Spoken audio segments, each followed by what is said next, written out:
Namo tassa bhagavato arahato samma sambuddhassa.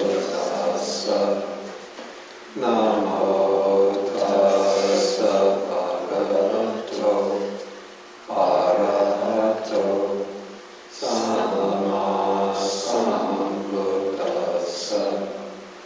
Namo tassa bhagavato arahato samma sambuddhassa.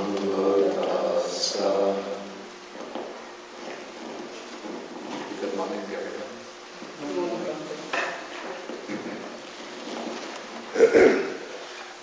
Okay, today we will be studying Sutta number 18 in the Madhupindika.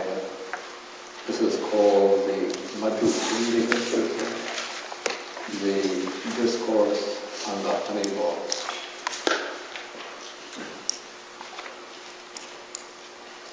And we get to see why the sutta has this name only when we come to the very end of it. Okay, so this sutta begins when the Buddha was living in the Sakya country. The Sakya country was the Buddha's own native land, since the Buddha came from the Sakya Republic. And he was, we call him Sakya Muni, which means the sage of the Sakya clan. And so he was living near Kapilavatthu. Kapilavatthu was the capital of the Sakya Republic, in a place called the Rhodas Park. Okay, so one morning, as usual, the Buddha, after dressing, he goes into the city on alms round. Then after he returns from his alms round, he enters into certain woods in order to spend the day sitting in meditation. And so he sits at the root of it's called a bilva sapling, in order to spend the day. You know what the bilva is? It's a kind of tree that grows in South Asia. In singular we call it the belly tree. And it has a fruit which is a round fruit with a hard shell. You have to crack the shell with a machete. And it has a fruit inside, a little bit like a pumpkin texture, which is a bit something bitter and sweet at the same time. Sometimes it's more bitter than sweet, and it's supposed to be very good for the digestion.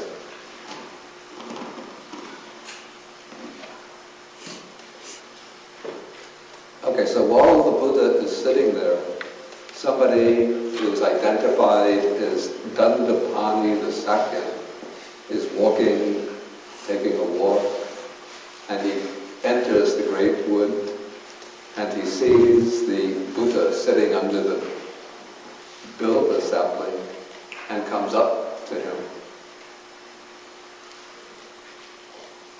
Okay, this word or this name by which the Sakya is known, Dandapani, it seems to be a nickname rather than a proper name, because it means literally stick in hand, one who has a stick in his hand. And so he must have been walking with a walking stick. Who he actually is, the sutta itself doesn't identify, it doesn't give any clue to his identity. The commentary to the Pali Sutta identifies him as a Sakyan who was on the side of Devadatta. There was a division in the Sangha towards the end of the Buddha's lifetime, in which the Buddha's cousin named Devadatta, who was envious of the Buddha, and he wanted to actually overthrow the Buddha and usurp the position of being the head of the community. In fact, he says, he thinks to himself, I'll get rid of the Buddha and I will be the Buddha. And so he actually launched, at a later time, he launched some assassination plots against the Buddha. hoping that his hired assassins would take the Buddha's life so that he could become the head of the Sangha. And so the commentary says that this Dandapani was a follower of Devadatta, one who sympathized with him. But I'm not sure whether this is actually the case, because I get the impression from the sutta that the discourse is taking place at a fairly early time in the Buddha's ministry. Because Dandapani, he's going to ask the Buddha what he teaches, as though he didn't know what the Buddha taught. And the conflict with Devadatta came towards the end of the Buddha's life, maybe when the Buddha was about 70, 75 years old. Of course, Devadatta tries to persuade the Buddha to step down voluntarily on the grounds that he's now old, too old to continue to administer the Sangha. So he says, I'm younger, let me take over, and you just twirl tees.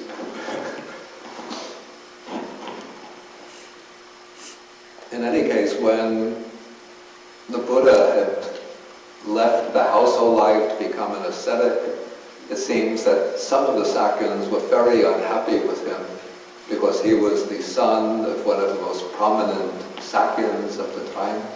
In fact, in traditional legend, his father is said to be the king of the Sakyans.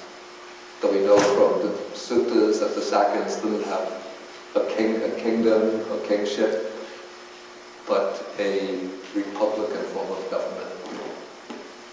But his father was evidently one of the more prominent members of the Sakyan clan, and his son left all of his responsibilities, his administrative responsibilities, to become an ascetic. And so the Sakyans were reputed to be very proud people, somewhat of an aristocratic clan, and so they were disappointed and some were upset with the Buddha for becoming an ascetic and then setting himself up, apparently, as a spiritual teacher. And so when the Buddha came back to visit the Sakyans, some of them, the elders in the Sakyan clan, wouldn't bow to him, show respect to him, offer him alms, but they would just blame him and criticize him. So it's possible that Dandapani belonged to that faction of the Sakyan elders. Okay, so when he sees the Buddha sitting under the tree, he comes up to him, and the text described their exchange. It uses a stock phrase that they exchanged courteous and amiable talk. But it continues and says, he stood at one side leaning on his stick, and then he questions the Buddha. Now within Indian religious conventions, to be leaning on a stick while speaking to somebody who is a religious teacher is a sign of disrespect, unless one is very old and feeble. But apparently Dandapani was not so old and feeble. And so he's leaning on the stick, and he's asking the Buddha, again, the way the question is worded, it has a kind of impolite nuance to it, almost a kind of aggressive tone to it. He says, what does the recluse assert? What does he proclaim? Now, if he was speaking politely, even if he didn't accept the Buddha as his spiritual teacher, he would have addressed him as Bhante or Honorable Sir, or use some polite term. But he doesn't even use a vocative, a term of address.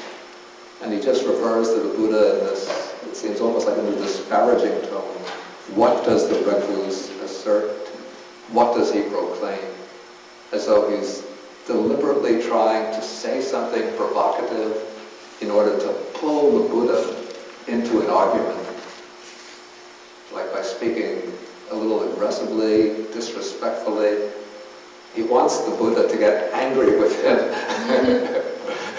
and then start arguing back with him or criticizing him.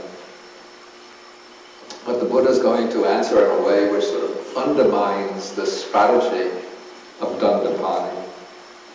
So he refers to him, I think the Pali must use the word abuso, which is translated here friend. It doesn't literally mean a friend in the sense of a companion, but it's a term that's a little bit respectful, but a little bit close. It's not a term that one uses to address somebody who is above one, but usually it's a term that one uses to address either equals or those who are a little below. He says, "Friend, I assert and proclaim," then I put in brackets my teaching, "in such a way that one does not quarrel with anyone in the world." You see, the Buddha is trying to show that he avoids quarrels and disputes. So one does not quarrel with anyone in the world, with its devas, its maras, its brahmas, in this generation or population, with its ascetics and brahmins, its princes and people. Okay, then comes a rather difficult phrase.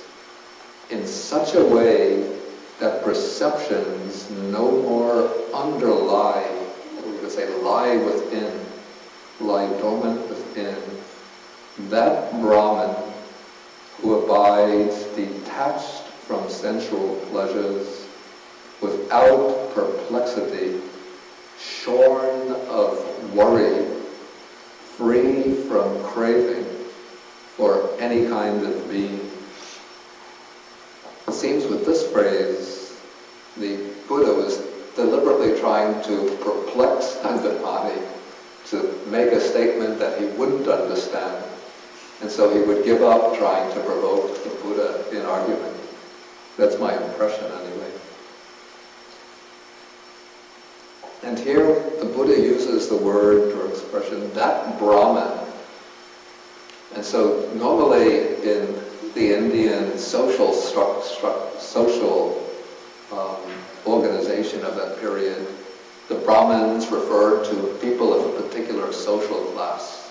Those who were the priests who maintained the Vedas and performed the rituals and sacrifices prescribed in the Vedas.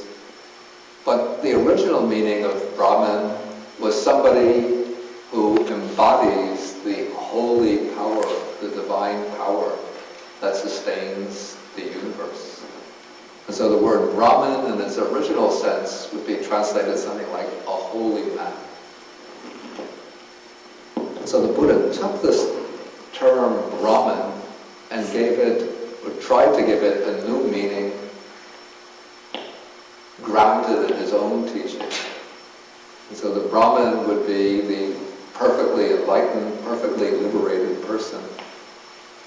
So it refers generally to the Arahant, and here it's actually referring indirectly to the Buddha himself.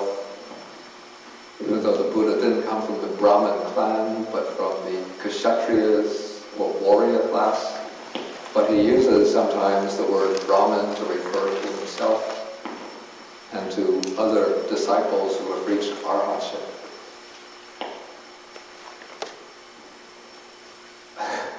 Okay, so when the Buddha answers in this way, then Dandapani shakes his head, probably as a sign of perplexity, wags his tongue. I don't know what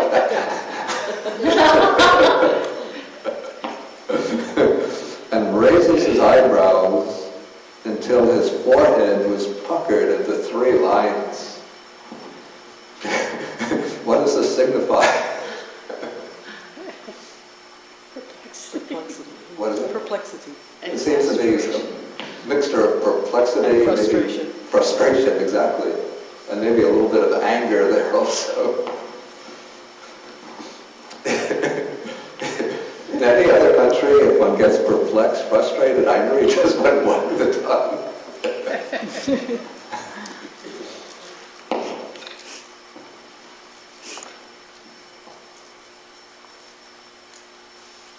Okay, so then he leaves and he's still walking, leaning on his stick. Okay, then in the evening time, the Buddha returns to the park or monastery, and then he tells the monks what had happened during the day. Okay, then one monk asked the Buddha, he wants to know how he proclaimed frames his teaching in such a way that he does not quarrel with anyone in the world, and how it is that, again, perceptions no more lie latent within the Blessed One. Here he's explicitly referring to the Buddha as the Blessed One and then identifying him as that Brahman who abides detached from sensual pleasures, without perplexity, shorn of worry, free from craving for any kind of being, any kind of conditioned existence. Okay, then the Buddha now will answer, give a somewhat difficult answer. I'll read it and then try to explain it according to my understanding. He says, as to the source through which, and here the translation is interpretative. In Pali it's actually a bit obscure. As to the source through which perceptions and notions born of mental proliferation beset a man or a person, if nothing is found there to delight in, to welcome and hold to, this is the end of the underlying tendency to lust, of the underlying tendency to aversion, the underlying tendency to views, the underlying tendency to doubt, the underlying tendency to conceit, the underlying tendency to desire for being, or craving for existence, the underlying tendency to ignorance. This is the end of resorting to rods and weapons, the end of quarrels, brawls, disputes, recrimination, malicious words, and false speech. Here, these evil, unwholesome states cease without remainder. Then when the Buddha said this, then without explanation, he gets up from his seat and goes into his dwelling. Okay, we have here in Pali, it's a very long, complicated sentence.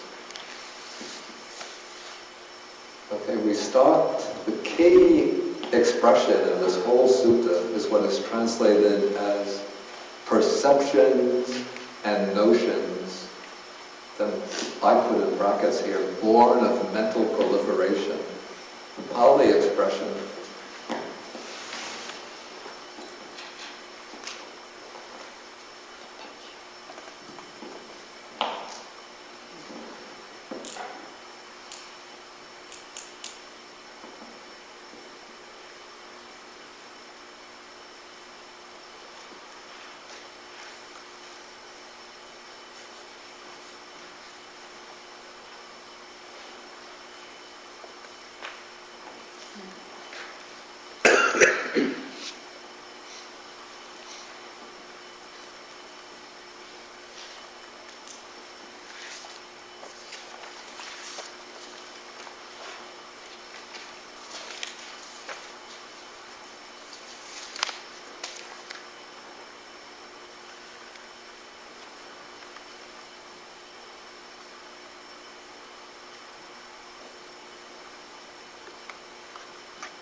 Okay, so it's translated as perceptions and notions born of mental proliferation.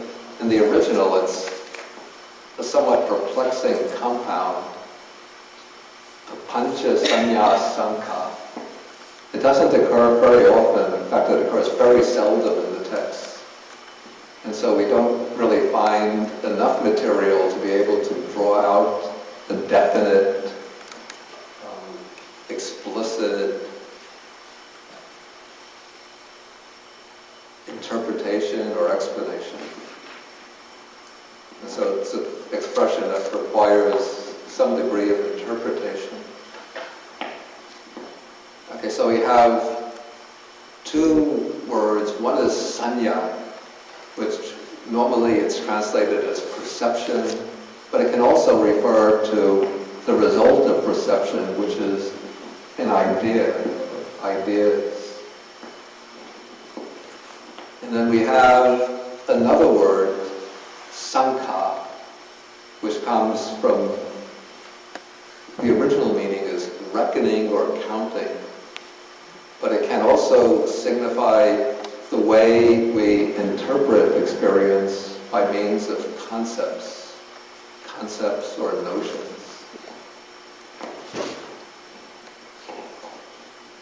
And so here we have perceptions and notions, and they're preceded by something called papancha.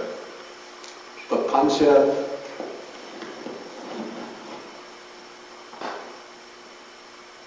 seems to suggest the process of, we call this mental elaboration, building up or construction, we can say fabrication.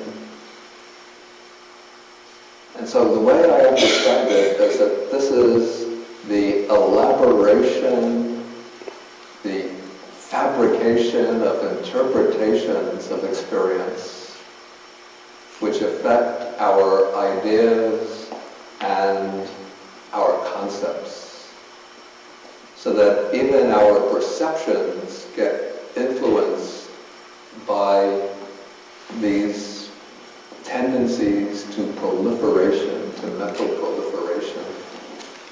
And the commentaries explain this word papancha in terms of three mental factors, which are the factors primarily responsible for papancha, for this conceptual elaboration. The three factors at the base of papancha are, one is craving, the second is conceit, and the third is views. And so the way I understand it, what is meant by papancha is the way we elaborate or construct or interpret the raw data of experience in terms of our cravings,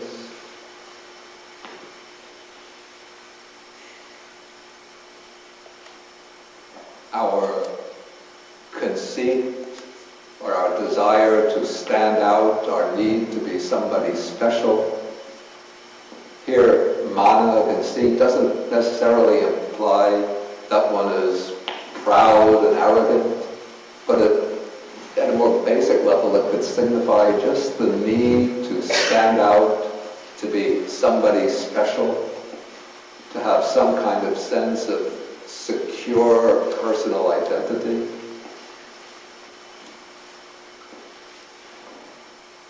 And then when we allow these thoughts based on craving and conceit to start constructing more elaborate, theoretical and conceptual notions, or theoretical and interpretative notions, then they lead into views. These are full-fledged theories, especially theories about the self and about the ultimate nature of the world.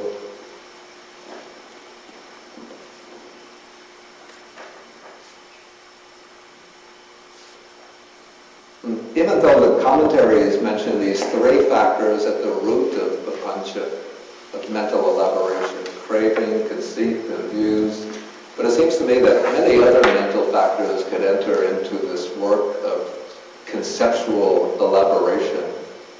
So if we don't try to confine papancha to any specific set of factors, we could regard it more broadly as the process by which we build up subjective conceptual interpretations of our immediate experience.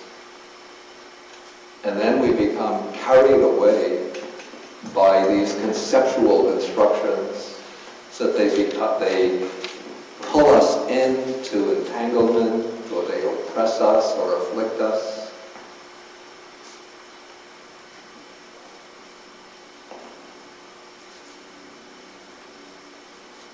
So for example, let us say I buy a new car and I'm very proud of it, and I leave the car in the driveway so that people passing by, the neighbors will look and they'll say, wow, he has a new car. What is it, a Prius? Is that the prestige car nowadays? I don't know, because I don't really drive. Okay, so then a couple of weeks later, I see my neighbor's driveway, there's a Mercedes-Benz that's more prestigious than a Prius. So he has a new Mercedes. So what is the car in actuality? It's just, a bunch of pieces of metal put together, painted a particular color. But we attach this prestige significance to it. And so when I pull into my driveway in my Prius, and then I see in my neighbor's driveway there's a Mercedes now, then I start building up. There comes this perception of the car, the identification, Mercedes. Then there come comparisons. I have the Prius, he has the Mercedes. Mercedes more prestigious than the Prius. Everybody's going to be admiring him, not admiring me anymore. Then there comes envy, resentment. And so these mental thoughts all build up through a process of papancha. There is the raw perception. The raw perception gets processed. It turns into elaborated perceptions, or fabricated perceptions. Those perceptions give rise to notions, comparative notions. There's a certain degree of conceit entering into this, where I'm comparing myself with him who is more prestigious. And then, when I see that my conceit has been deflated because he has a better car than I do, then there comes a sense of oppression and affliction. And if I just remain at the level of bare perception, I could just say, he has his car, I have my car.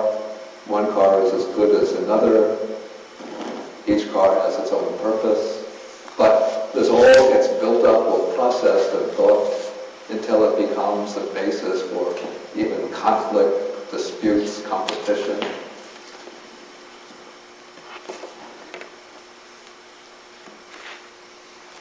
Another personal example I'll relate to you. This is what I would take to be a case of papancha, not rooted in either craving, conceit, or views, but in fear, in my own experience. See, I try to get along peacefully with everyone. At least I think so. But when I was living in Kandy, in a place Udawatakeli, the hermitage in Udawatakeli, there was one monk who was staying in our monastery who was making a lot of trouble for everybody, always getting into quarrels with them, sort of disregarding the basic principles of monastic etiquette.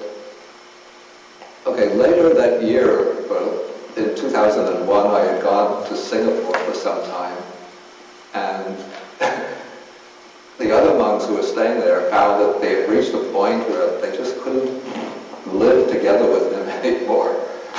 And so they decided to call a meeting, and they even brought the chief monk from this particular division of the Sangha into the meeting.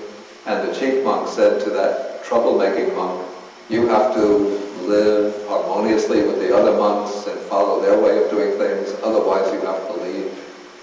He apparently got angry and decided to leave. Okay, now, about half a year later, from Singapore, I went to Germany, to Hamburg. And now this monk who was making trouble, he was from Central Europe. And I knew that in the spring, he would often go to Europe and visit different countries in Europe. And so I was in Hamburg, and this was May, the time when they have the Vesak celebration, the celebration of the Buddha's birth, enlightenment, and nirvana. And they would have the Vesak celebration in the Hamburg Buddhist Center. And they invited, since I was in Hamburg, they invited me to come for that. And so a woman, her name is Monica, she drove me to the Buddha Society in Hamburg. When we got out of the car, she looked into the building of the society and she said, "Oh, there's a monk in there." And I looked in, who is that monk? Looked through the window, and I saw, looked like a monk sitting there. He turned around as we came out of the car, looked at me. I thought, it's him. What am I going to do? And I was thinking, what's going to happen now? Well, I walk into the room, he could get up, knowing his temperament, and confront me and say, "You were part of that conspiracy to get me kicked out of the hermitage." Or else he'll just sit quietly, and then maybe when I'm giving my talk, he'll get up in the middle of the talk and say, "You're talking about peace and love, but you're the What should I do? Should I tell him, try to be peaceful and reconcile myself to him? Or should I try to tell him that he was the one who was making all the trouble and he should recognize the faults himself?" So all of these scenarios were building up in my mind in the 2 minutes, 1 minute it took to walk from the car into the building, go through the passageway into the main room. Dozens and dozens of scenarios were passing through my mind. Seeing him with all the expressions on his face that I knew from him in the past. We came into the room, and I looked. There's no monk here. But there was a layman who was wearing an orange-colored shirt with very short hair, just like the hair that long. The shape of the head was similar to that of the monk in Candy. And so I realized in a flash that this woman, Monica, had misjudged the person seen through the window on the basis of the orange-colored shirt. That gave the cue to my mind to start, through my underlying fear of meeting that monk in Europe. So I projected the idea, that's him. And then through that misperception, that sanya, misperception, all of this papancha, this elaboration is taking place. And then in one split second, when I saw no monk in the room, all of that papancha just came crashing down.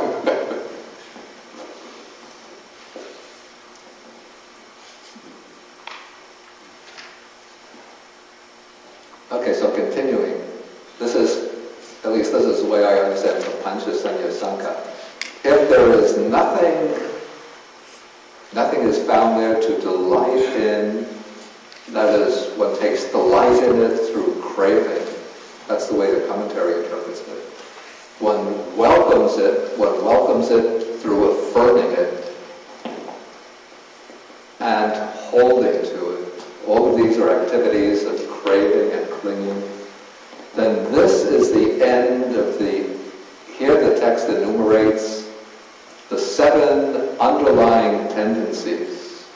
These are deep tendencies to the defilements which remain in the mind and which pop up to the surface whenever they are provoked to activity by any of the outer conditions or circumstances of our life. And so the Pali word here is anusaya.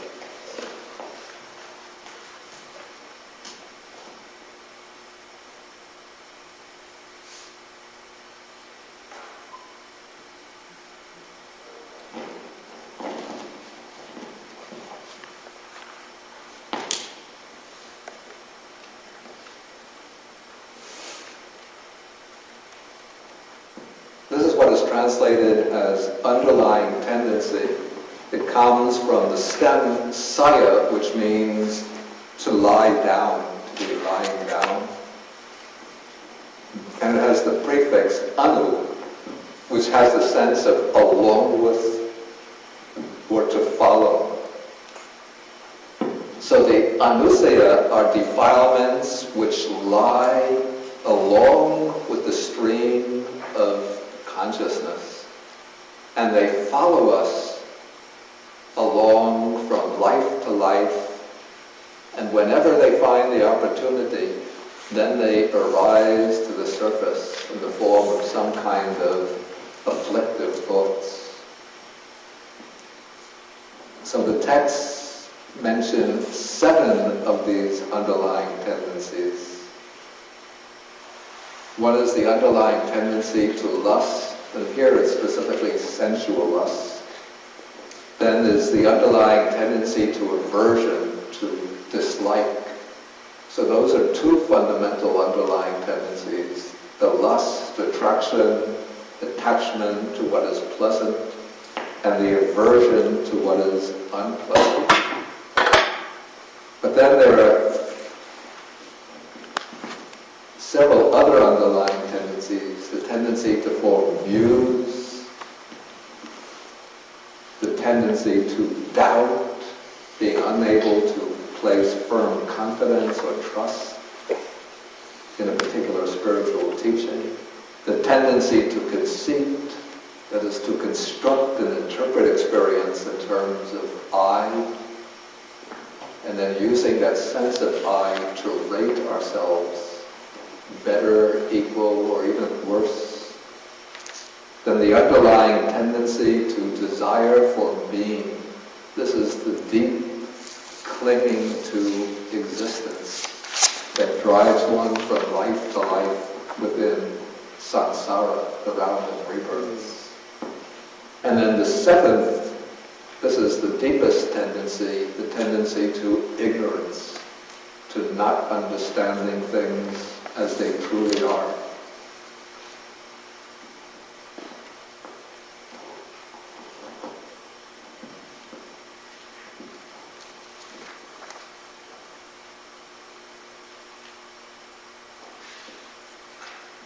And so with this part of the Buddha's answer, he seems to be explaining the part of his original statement in which he said that perceptions no more underlie that Brahman. And here the verb underlie is the verb anusate, which is the verb corresponding to anusaya.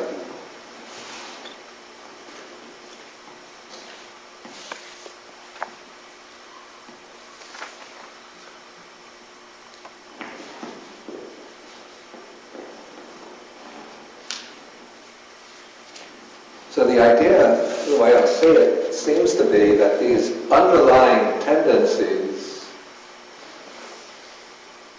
are provoked or activated by perceptions, that we perceive things, and then those perceptions stimulate the underlying tendencies so that they become active, and when they become active, then they lead to this prapancha, this elaboration or fabrication in terms of distorted notions, ideas, and notions. So, for example, when I have the Prius and then I see my neighbor drive up in his Mercedes, first there's the perception, then that perception provokes or arouses the anusia. The anusia, the underlying tendency of, in this case, conceit. So my conceit is injured because my car is inferior to his. And then I start building up these papanchas, these distorted thoughts. Oh, everybody's going to be looking down at me because my neighbor has a better car than I do.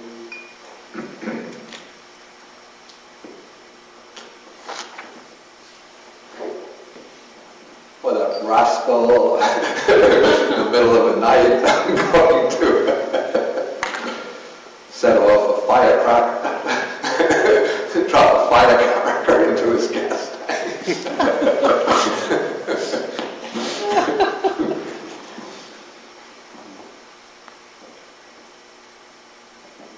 Or else I look through the window and then I see I have a perception of this orange, a patch of what looks like an orange robe and shaved head, and then that starts provoking this. So this would be an underlying tendency to fear, maybe worry, stress, what's going to happen when this confrontation takes place.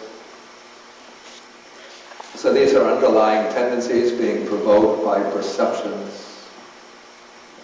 Okay, then the second part of the Buddha's answer seems to be explaining how he does not quarrel with anyone in the world. So, because of not delighting and welcoming in these sources of mental proliferation, then he says, this is the end of resorting to rods and weapons. That's the instruments of violence, physical violence, quarrels, brawls, disputes, recrimination, malicious words, and false speech. This is verbal aggression. And then summing up here, these evil, unwholesome states or activities cease without remainder.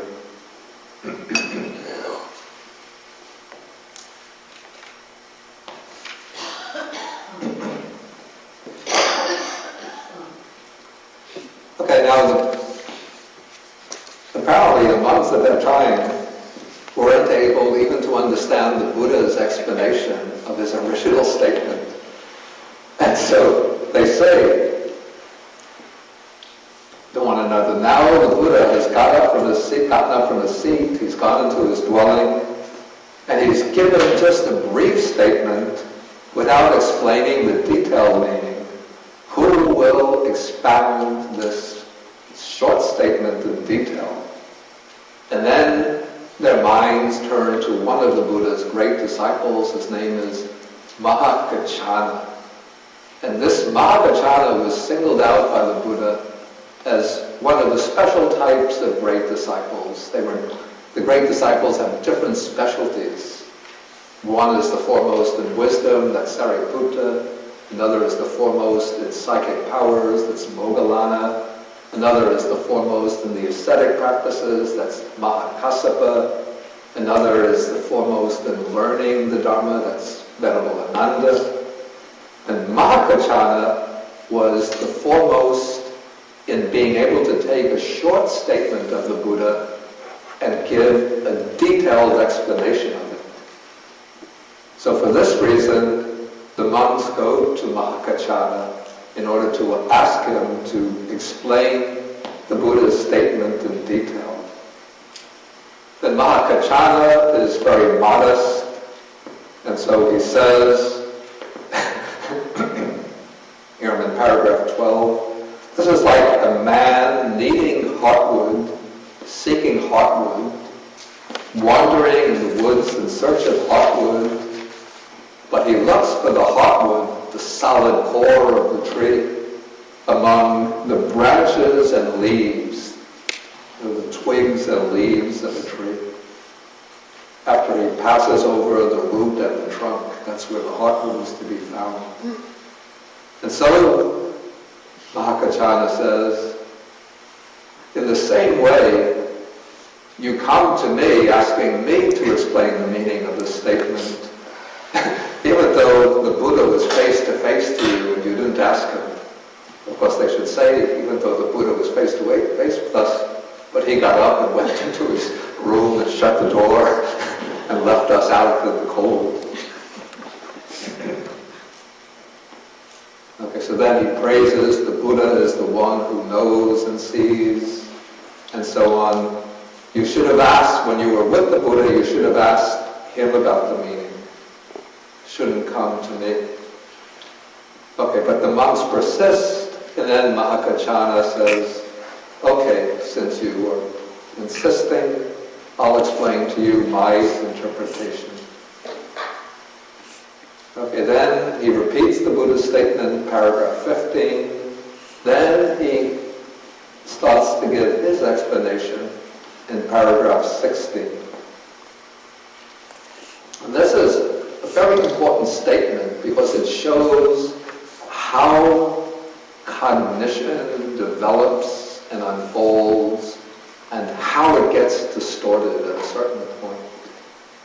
So he begins with a stock formulation of the beginning of an act of perception, dependent on the I and forms, I consciousness arises. So for consciousness of a particular type to arise, we need the sense organ or sense faculty. In this case, it's the I. And we need the sense object. In this case, visible forms. And so I consciousness arises based on the I as the faculty of cognition and based on visible forms as the objects of cognition. And when the I consciousness encounters the objects through the I, this meeting is what is called contact. The contact is not the impingement of the forms on the I, but it's the meeting of mind or consciousness with the forms through the I. And that meeting is called contact. And dependent upon contact, there arises feeling. So every case of consciousness is accompanied by some feeling, either pleasant feeling, painful feeling, or feeling that's neither painful nor pleasant, what we call neutral feeling. And notice that up to this point, the entire process of cognition so far is all stated in very impersonal, objective terms. There's yet no mention of any subject of cognition, but there's forms, the I consciousness arises, the meeting of the three, contact, with contact as condition, there is feeling. But with the next step, we see a subject start to emerge within cognition. What one feels, that one perceives. Now, you could say the idea of self, it's not yet come out explicitly, but it's a little bit like maybe the baby starting to, or the fetus starting to take shape in the womb. With one feels, one perceives. And so perception and feeling arise together. Then based upon perception, one starts to think. What is the word that's rendered by thinking here? It's the word vitakka. And vitakka, thinking, can sometimes be accurate and sometimes it can be inaccurate. So the blame, according to the Buddhist teaching, is not with thinking itself.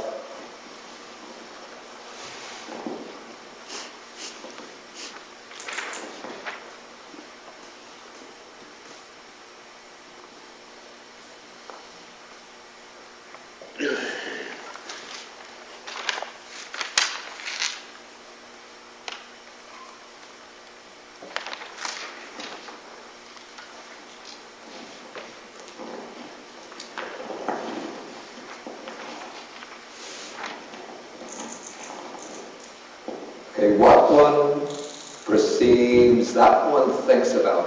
The thinking is vitaketi. Then this is where the trouble comes in with the next step. What one thinks about, that one mentally proliferates. Here the verb is papancheti. Now the process of thinking, which could have been traveling along a straight route, is now veering off to the side to a byway. It's a little bit like taking a long turn in the road. And now it's starting to drive off to the side through papancheti, where one is mentally proliferating, starting to, through one's thinking, one is starting to distort the objects of perception, or distort what is experienced. So it's now, if we follow the commentarial explanation, it's now getting distorted by craving is coming in, and so one's thinking is getting directed by craving. And so one is starting to think, what don't I have that I should obtain? Like the way this works, well, this is an extension of the simile that I gave, like people who have, $5 million, like these Wall Street, they call them fat cat bankers. If you're getting like a bonus, $5 million or $2 million a year, but then you see that maybe you're a banker in Chase Morgan, it's a Morgan Chase, and then you're getting a bonus of $2 million, but then you read the newspaper, the banking executives at Goldman Sachs are getting $5 million. So you're $2 million, you feel like a pauper. How can I live on this? I'm doing such valuable work for my bank and they just give me $2 million?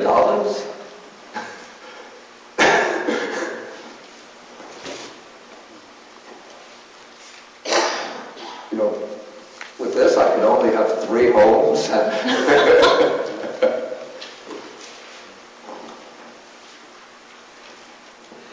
The other guys, maybe they have 5 homes. I have 3 homes. And so when I'm starting to think of this with thoughts of craving, I have to go and speak to my boss. If he's not going to give me a bonus of at least $4 million, I'll threaten to leave and get another job. My services are so valuable. Okay, so this is craving comes in here, or else one could be thinking of this as conceit. With conceit, isn't my work as valuable as their work? They're just treating me like I'm just expendable dust. I'm a qualified person. Okay, so it starts elaborating by way of craving, conceit. And then in the Buddha's time, the more philosophically inclined people would elaborate on basis of their ideas and perceptions, would start to elaborate views and theories, especially the theory of the permanent eternal self.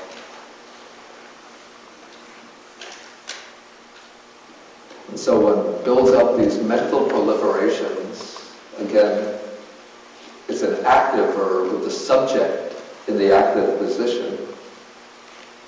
Then, with what one has mentally proliferated as the source, perceptions and notions born of mental proliferation, beset, or we could say attack or oppress or afflict a person with respect to past, future, and present forms cognizable through the eye. In this sentence, through this mental proliferation, one builds up these perceptions and notions which are governed by craving, conceit, and views. And then those perceptions and notions, they become the subject. And the person becomes the object, who is overwhelmed, oppressed, afflicted by those ideas and notions and concepts, those mental constructions which he himself has constructed. So they become they dominate their own creator. A little bit like in the Disney film, The Sorcerer's Apprentice. The young apprentice, magician apprentice, he creates, I don't remember it. So Sorcerer's Apprentice. Sorcerer's Apprentice. Mickey Yeah. Mouse. Mickey Mouse, yeah. He creates those misapplied magic, some demons who then come running after him and attack him. He makes a broom do his chore. He makes makes a broom do his chore that has been left him by the magician of taking the well water and filling all these things. And then he accidentally breaks the broom to try to stop it, and each of the pieces form another broom until there are thousands of brooms taking water from the well, and the whole home of the wizard becomes filled with water. Yeah, that's exactly what's taking place here. And he's drowning. Yes. Yeah. He's drowning in his own creations.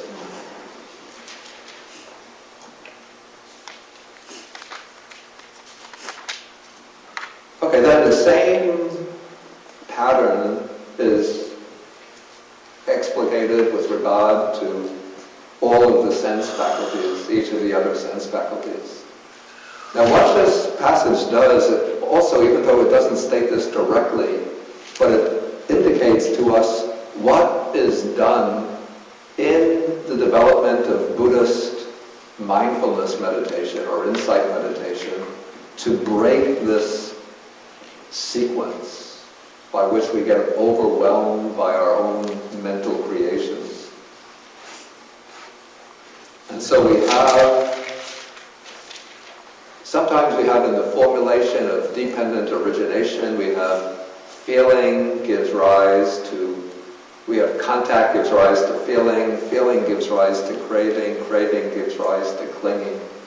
And so then we say to break the chain of dependent origination, one has to insert mindfulness and clear comprehension between the links of feeling and craving.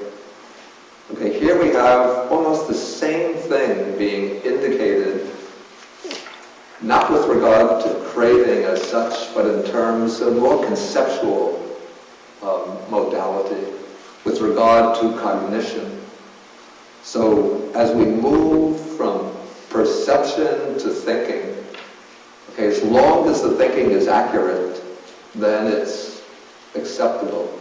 But it's when we move from thinking to mental proliferation that we take what I call this wrong turn.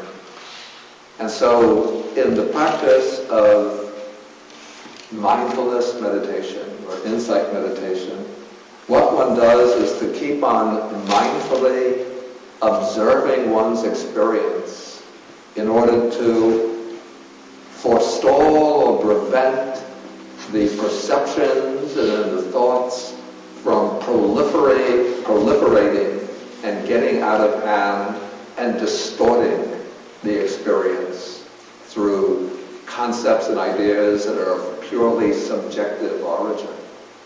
So one tries to keep one's awareness at the most basic level, so that as one experiences a feeling, one knows simply, I'm experiencing a feeling, or even more accurately, a feeling has arisen, conditioned by contact. If one experiences a thought, one knows a thought has arisen. If one experiences a perception, one knows simply a perception has arisen. But one doesn't allow the feelings, perceptions, and thoughts to continue this process in such a way that one builds up these imaginary mental constructions on top of the bare experience. We have the same principle indicated very concisely in the Buddha's advice. It's a famous advice to an ascetic named Bahia, who came to the Buddha saying, "Please teach me the Dhamma." He was very, very eager to hear the Buddha teach. And so the Buddha said, "I will teach you very concisely. In the seen, there should be only the seen. In what is heard, only what is heard. In what is sensed, only what is sensed. In what is cognized, only what is cognized." And so what is meant by this is that one keeps the experience of seeing as closely as possible to the bare experience of seeing. When one hears, one keeps simply to the level of hearing, not building up thoughts. For example, those sounds are disturbing me, or other senses, building up mental proliferations on that basis. I think I've told my story about the dogs barking. Thinking, when I started to meditate many, many years ago, this was when in graduate school, when I would sit there, it would seem, up until that moment, everything is perfectly quiet. When I sit, start breathing in, breathing out, nice and quiet, breathing in, breathing out, very quiet, breathing in, breathing out. Why is that? This would go on for days. Why is that dog barking just to disturb my meditation? It would be like a half an hour before my sitting time starts. I'm looking at the clock. Is it barking yet? No. 15 minutes yet? Barking yet? No. 5 minutes? Everything is quiet. Minute of sitting down, everything is quiet. But as soon as one gets into in-breath, out-breath, and then this goes on building up. This whole thought of seeing the dog, wanting to strangle the dog. Even the point, I imagine myself getting up and going, tracking down the dog through the streets, going to their house, ringing the doorbell to people, saying, "Please excuse me, but between 9 and 10 p.m., would you please put a muzzle on your dog?" So he doesn't bark, since I want to meditate at that hour, at least disturbing me. Then in fact I did go out into the street, and I hear the dog barking. I go down the street in that direction. As soon as I get to the corner, quiet. So I know the street, but what house is it? I can't go to every house. I'm just on the block, ringing the bell and saying, "Excuse me, do you happen to have a dog here who barks every night between 9 and 10 p.m.?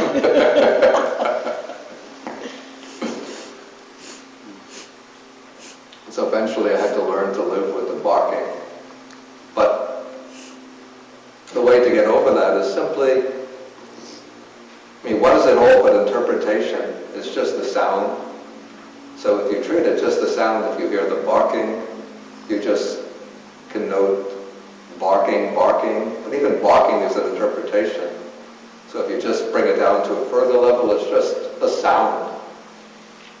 And it's a sound that sometimes it arises, sometimes it passes away. And when I started to do that, after some time the dog stopped barking.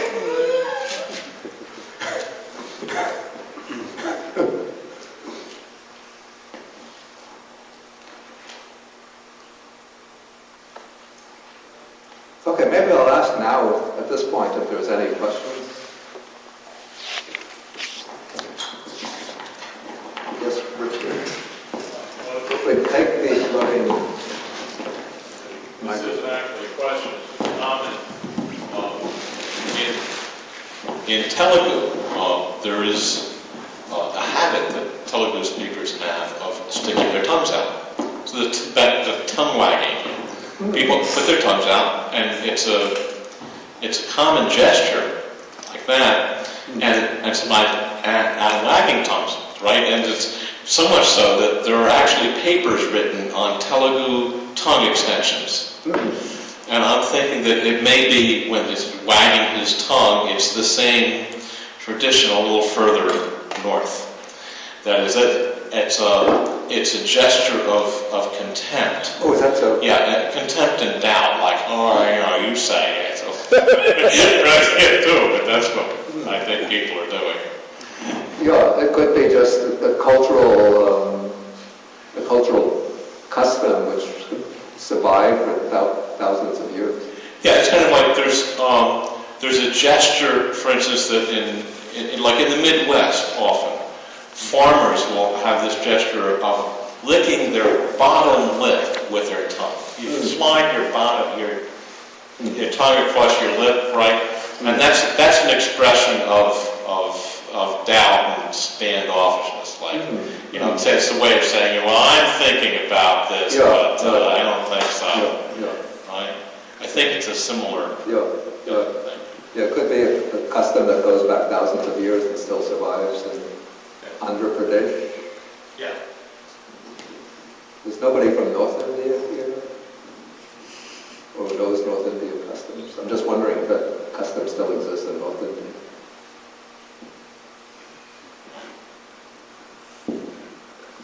There's an Indian custom.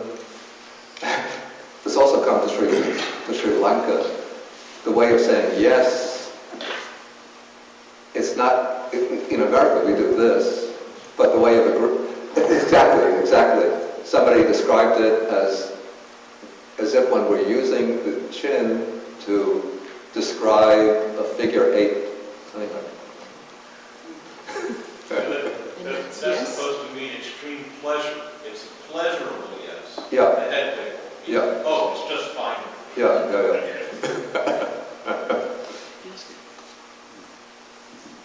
Okay, any questions or comments? Did you? Tracy? Yes, hi. In a way, this is related to the exchange that just happened, that idea of an almost involuntary reaction. Contact leads to feeling, and feeling leads to perception. Yeah. This is a very basic question. It seems to me like when you describe the barking dog example, that mindfulness can help us change the quality of feeling. Yeah. It always bewildered me that feeling precedes perception. Yeah, this is a very interesting point.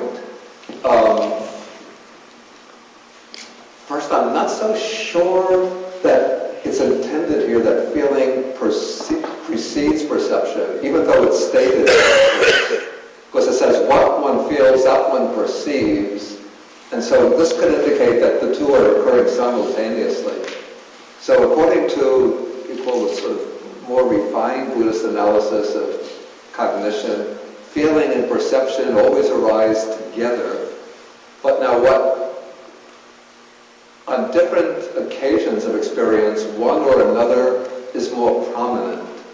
And so sometimes feeling is more prominent, the feeling arises, and then that will condition a perception which will occur a little bit later than that feeling, even though the feeling is accompanied by a perception of its own. But then the more prominent perception will arise after the feeling. But also, as you point out, what happens quite often is that the perception will condition a later feeling.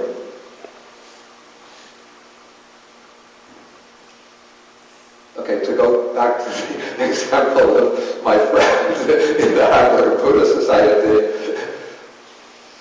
when the woman who drove me said that there's a monk in inside.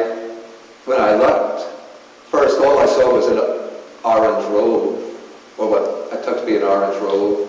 And so there would have been just a rather neutral perception along with that, or maybe even a pleasant perception, thinking, there's another monk there.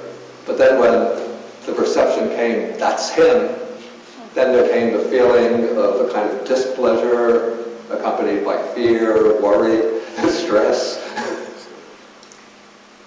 So this is how your perception will ignite a feeling.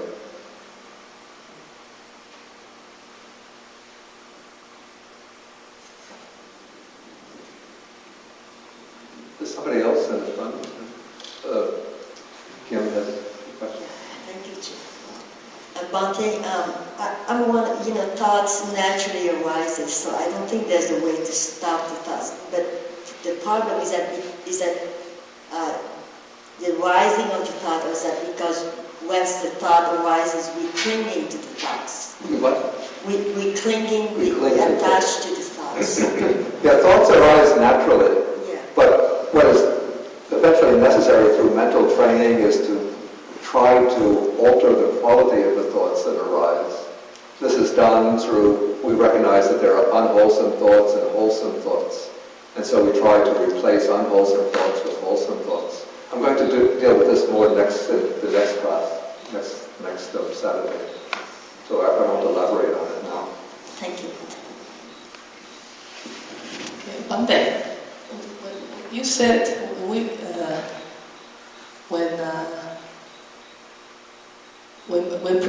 feelings and then one perceives, that's one sequence, feeling and perceives, and feeling is more prominent. Yeah. That is, to me, it's more real. The other one, the perception, is more prominent. Yeah. That means it doesn't have the feeling as a base to it, like the dog. When you feel that the dog was barking, yeah. Maybe there's no dog barking. Yeah. And in that case, that the perception without feeling, can this occur? Like a creative, a diluted perception. It's said that there's no perception without feeling, but in some cases the feeling could be very subordinate and the perception is dominant. So we don't really notice the feeling. It doesn't stand out very clearly. Whereas on other occasions, the feeling is dominant and the perception is somewhat in the background. Thank you. Okay, let me take the internet question. Is papancha sanya sankha, mental proliferation, the same as speech formation linked to mind's fabrication? The three kinds of formations, body, speech, and mind.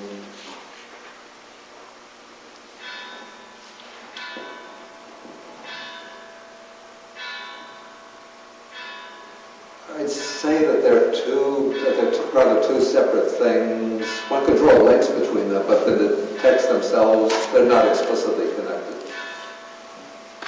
Okay, second question. The items in the 10 fetters and the underlying tendencies overlap. Why were the two grouped differently? Any significance? There's no mention of identity here, or Sakaya Ditti and the elucidated.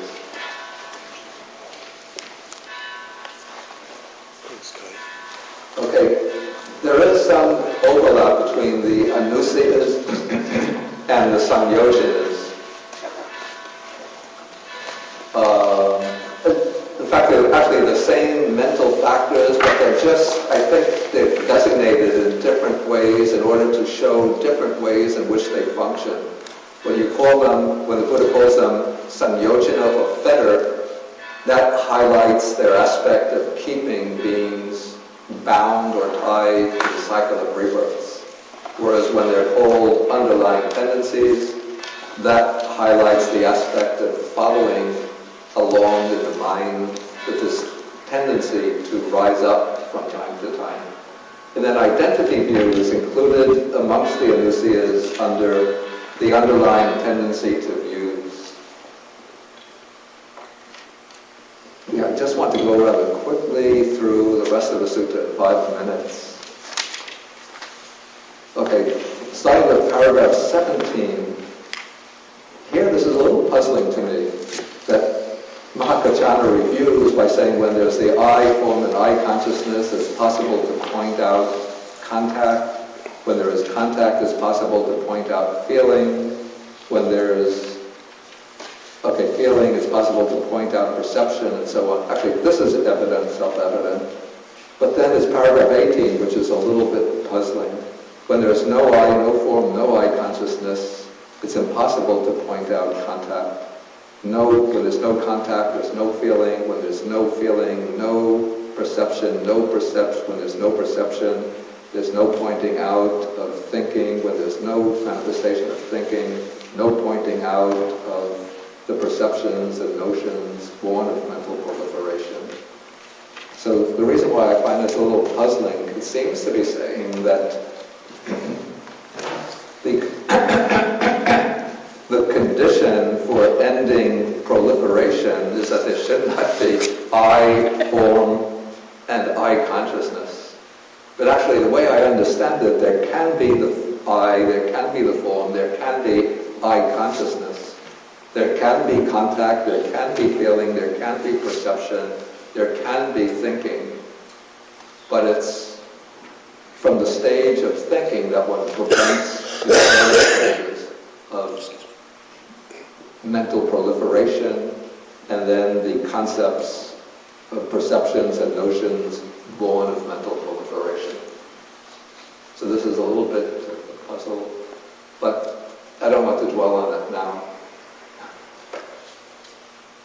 Okay, so then after going through that review, then Mahā Kaccāna says, he just sums up, he says, when the Buddha, the Blessed One, got up from his seat and went into his dwelling after making that saying, that statement, and he repeats the statement, I understand the detailed meaning of this summary to be thus, the way I've just explained it.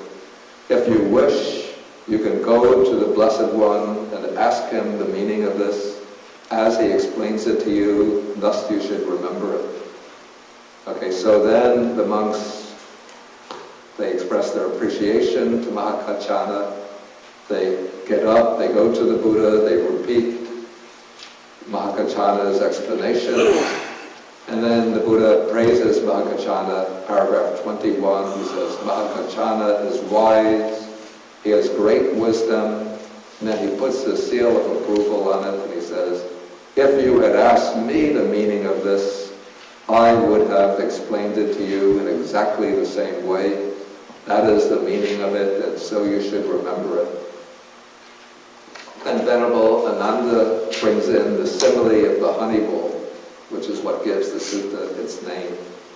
He says, it's just as if there were a man who was exhausted by hunger and weakness, came upon a honey ball. It's a ball still made in India, with flour mixed with a kind of, could be bees honey or this palm tree honey, and it's allowed to solidify to some extent. So it's very sweet. And so wherever he would taste it, he would find a sweet, delectable flavor. And so too, any able-minded monk, wherever he might scrutinize with wisdom the meaning of this discourse on the Dhamma, would find satisfaction and confidence of mind. Then Ananda says, what is the name of this discourse on the Dhamma? And then the Buddha says, in that case, Ananda, you may remember it as Madhupindika, the Honeyball discourse. Okay, and that takes us to the end of the sutta. And then next week we will take the sutta on the two kinds of thought. So there we'll see how to train the mind of thinking. Okay, so we'll have to end now with the sharing of the merits. And then we'll have, from 12 to about 12:30, we'll have discussion for anybody who wants to stay for discussion. Anybody who wants to stay, please. For anybody who wants to stay for the discussion, lunch will be available in the dining hall. Okay, so we end with the sharing of the merits. Share the merits with the devas, the bhutas or fear spirits, the nagas or dragon spirits, and all other beings. Akasata chabhumata deva naga nidika punyantam anumoditva shiram rakantu sasanam. Akasata chabhumata deva naga nidika punyantam anumoditva shiram rakantu desanam. Akasata chabhumata deva naga nidika punyantam anumoditva shiram rakantu mangalam. Etavatachatam dehi sampadam punya sampadam sabbe devanumodantu sabbe bhutanumodantu sabbe satanumodantu sabba sampati siddhya bhavalupadaya vichitato ekandare satakayupapanna rupya rupika sanja sanino dukha paluchantu pusantu vibhuti.